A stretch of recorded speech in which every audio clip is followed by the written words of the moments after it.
Uma pergunta que surge inicialmente, porque essa foi uma questão na época da morte e sepultamento de Jesus: corpo roubado ou corpo ressuscitado? Por que Cristo ressuscitou? Não é uma pergunta, é uma afirmação, não é? Uma questão de entendermos a consequência deste fato histórico. Após o sepultamento de Jesus, os principais líderes de sacerdotes e os fariseus foram até Pilatos e disseram: olha, quando este enganador, é a expressão que usam, não é? Em algumas traduções, embusteiro, enfim. Quando este enganador ainda vivia, ele disse que ia ressuscitar em 3 dias. Para que isso não aconteça, os discípulos dele não roubem o seu corpo e digam que ele ressuscitou, e aí a situação vai ficar pior ainda, manda guardar o sepulcro. E assim fez Pilatos, disse: olha, está com vocês, levem guardas.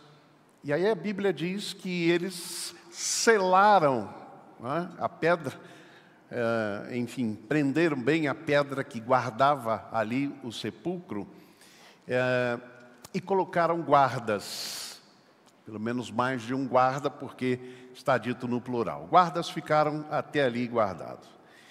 A Bíblia diz que no domingo de madrugada houve um grande terremoto e um anjo do Senhor desceu do céu, removeu a pedra da porta do sepulcro, estava sentado sobre ela até que as mulheres chegaram, e a Bíblia diz que aqueles soldados que estavam ali, com esta aparição do anjo, eles ficaram paralisados, como mortos. Tremeram de medo e ficaram como mortos. Capítulo 28, versículo 4 do Evangelho de Mateus. E aí, então, eles vão aos principais dos sacerdotes e contam a história como tinha de fato acontecido. Aí a Bíblia diz que estes principais sacerdotes pagaram, né? Pagaram a famosa propina, para que eles não apenas ficassem calados sobre os acontecimentos, como tinham se dado, mas especialmente disseram: e os discípulos vieram à noite, nós estávamos dormindo enquanto dormíamos, não é? Vejam que se comprometeram até porque eram guardas, não era para ficar dormindo. Mas eles disseram isso, porque ganharam muito dinheiro para espalharem essa mentira. Sabe o que a Bíblia diz sobre isso? A Bíblia diz que esta história tem se divulgado entre os judeus até o dia de hoje. Até o dia de hoje, obviamente, quando o Evangelho foi escrito, aí no final do 1º século depois de Cristo. Entretanto, é interessante como ainda há tantos que duvidam deste acontecimento, né? Foi um corpo roubado, foi um mito criado pelos discípulos de Jesus, uma história, uma narrativa para que pudesse então, a partir daí, criar uma nova religião. Será que foi isso mesmo? É interessante que em 1994, um professor de teologia, chamado Gerd Lüdemann, alemão, da Universidade de Göttingen, lá na Alemanha, ele produziu um livro chamado A Ressurreição de Jesus, História, Experiência e Teologia. E ele foi apresentar em uma das igrejas lá na cidade de Hamburgo, exatamente em 94, esse livro dele. Eu fui assistir, inclusive, esta palestra dele, na qual ele negava peremptoriamente a ressurreição de Jesus. Professor de teologia na Universidade de Göttingen, né? Felizmente, a gente ouviu algumas pessoas que estavam participando daquele encontro, templo lotado, numa quarta-feira à noite. Infelizmente, ouvimos algumas pessoas reclamando e dizendo que não admitiam pagar mais o salário daquele homem que negava a ressurreição de Jesus. Mas o fato é que há muitas dúvidas ainda em algumas mentes que não creem e não querem crer. Por isso há duas formas, há dois métodos de provar a ressurreição ou um fato. Alguém quer provar um fato, existem dois métodos. O primeiro método é o método científico. Você repete o evento.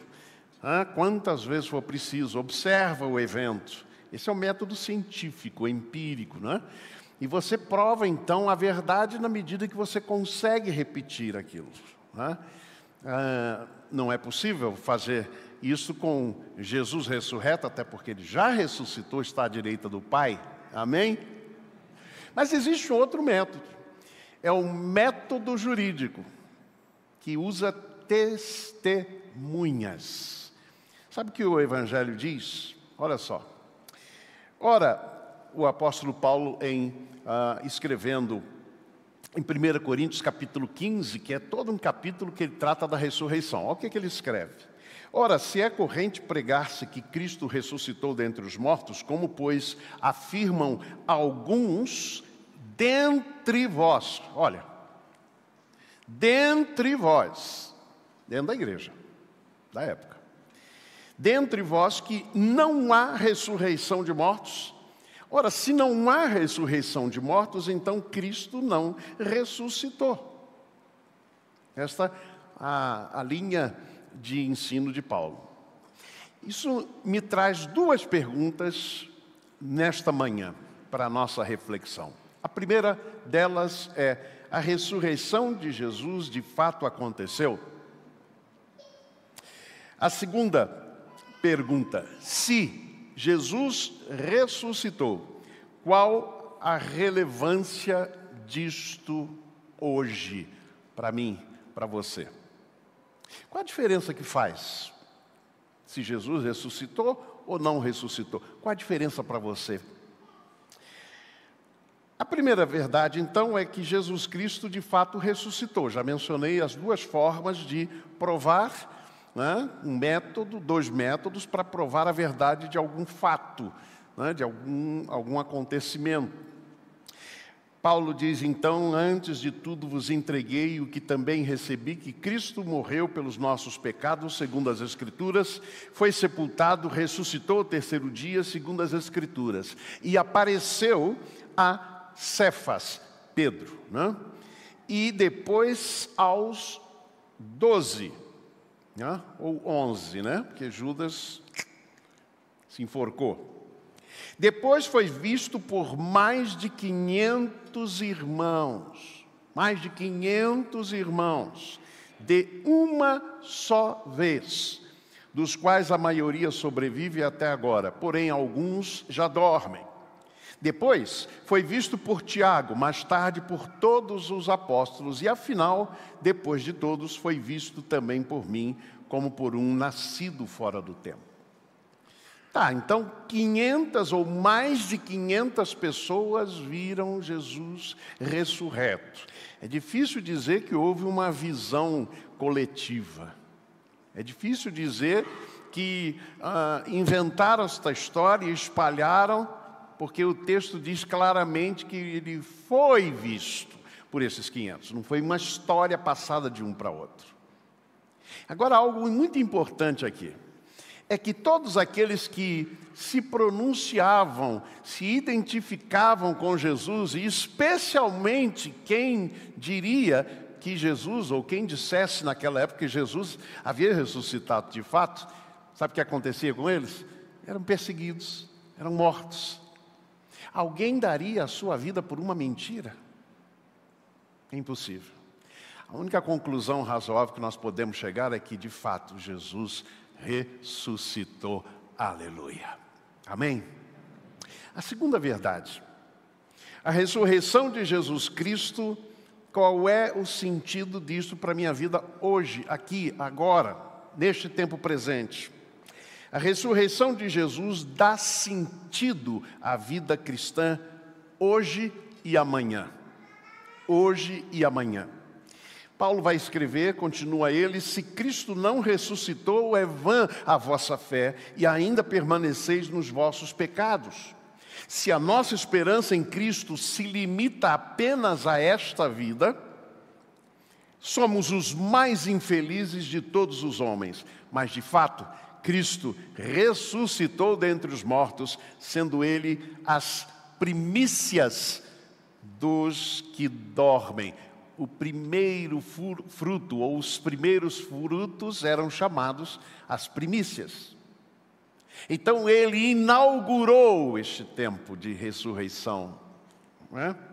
Visto que a morte veio por um homem, também por um homem veio a ressurreição dos mortos, porque assim como em Adão todos morrem, assim também todos serão vivificados em Cristo.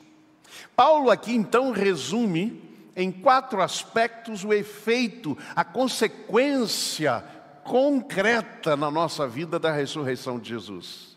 E a primeira consequência é esta: a nossa fé não é vã. Por quê, irmãos? Porque firmada num Cristo vivo. Ele não permaneceu na morte. É por isso que nós não celebramos o crucifixo com uma espécie de imagem de corpo pregado no crucifixo. Nós só usamos, ou aqueles que usam, o crucifixo vazio. Eu fiquei pensando sobre isso. Não é apenas o sepulcro que estava vazio. A cruz também estava vazia. Claro que a cruz está vazia porque tiraram o corpo de Jesus para enterrar. José de Arimateia, discípulo oculto de Jesus, rico, que comprou ou que deu ou doou o sepulcro. Então, a primeira verdade é esta, que tem efeito na minha vida: eu adoro um Cristo vivo. Você adora um Cristo vivo? Amém? Você não adora um Cristo morto, um Deus morto. Esta é a primeira consequência prática. Segunda, não permanecemos mais dominados pelo pecado, porque temos um Senhor para nos mostrar o caminho certo, para nos mostrar o caminho da vida. Ele disse: eu sou o caminho, a verdade e a vida. Ninguém vem ao Pai senão por mim. Então a segunda verdade é essa. Quando Paulo diz: se Cristo não ressuscitou, é vã a vossa fé, e ainda permaneceis nos vossos pecados, é porque nós adoramos um Cristo vivo, nós servimos a um Cristo vivo, e isto significa que nossos pecados já foram pagos lá na cruz do Calvário. Amém, irmãos? Segundo efeito para nós, portanto, é a nossa salvação e a libertação dos nossos próprios pecados. Se lembram o que o anjo disse a José quando anunciou o nascimento de Jesus? Disse: olha, porás o nome dele de Jesus. Por quê? Se lembram a frase? Porque ele salvará o seu povo dos seus pecados. Jesus salva-nos de nós mesmos. Salva-nos de nós mesmos. Se formos entregues às nossas próprias tendências, nós somos tendentes ao pecado. Nascemos, como Davi disse, em pecado me concebeu minha mãe. Então, se não é Jesus, meus irmãos, se o sacrifício de Jesus, e mais do que o sacrifício, a ressurreição de Jesus, porque isso significa que Ele está vivo como Senhor da nossa vida, para nos guiar para fora do caminho da prisão e da escravidão ao pecado. Essa, portanto, é a segunda verdade. Terceira verdade: nós temos uma esperança para além dessa vida. Se Jesus não ressuscitou, a nossa esperança vai ficar só aqui. E Paulo vai dizer: se não há ressurreição dos mortos, então comamos e bebamos, porque amanhã morreremos. Estamos sob o domínio da morte, não da vida, e vida eterna, e vida abundante. Então o quarto aspecto é esse. Tem um efeito concreto. Paulo também vai escrever aos Colossenses, vós ressuscitastes juntamente com Cristo. Então não se apeguem mais às coisas deste mundo. É isto. Temos uma esperança para além dessa vida. A vida não termina aqui. Ela permanece para sempre. E em quarto e último lugar, não permaneceremos nos sepulcros, mas seremos vivificados em Cristo. Paulo vai chamar a morte do último inimigo a ser vencido. Se Cristo ressuscitou, e a Bíblia vai dizer que Ele é a primícia dos que dormem. Dormem aqui é uma expressão, um eufemismo para a morte, né? Se Ele foi as primícias dos que dormem, então significa que nós também ressuscitaremos. A vida não termina aqui. A vida não está limitada apenas a estes anos que vivemos aqui. Vai além. A grande pergunta é: você já experimentou, já foi vivificado pela fé em Jesus? Você também tem uma esperança para além desta vida? Você também aguarda novos céus, nova terra, como a Bíblia vai nos dizer? Porque Cristo ressuscitou, túmulos podem ser transformados em jardins. É isso que vamos cantar agora. Vamos ficar de pé. Vida aos sepulcros. No original em inglês diz exatamente isso, de sepulcros a jardins.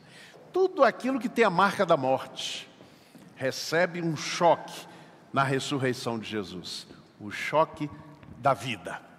Aliás, hoje à noite a gente vai falar um pouco mais sobre isso. Cantemos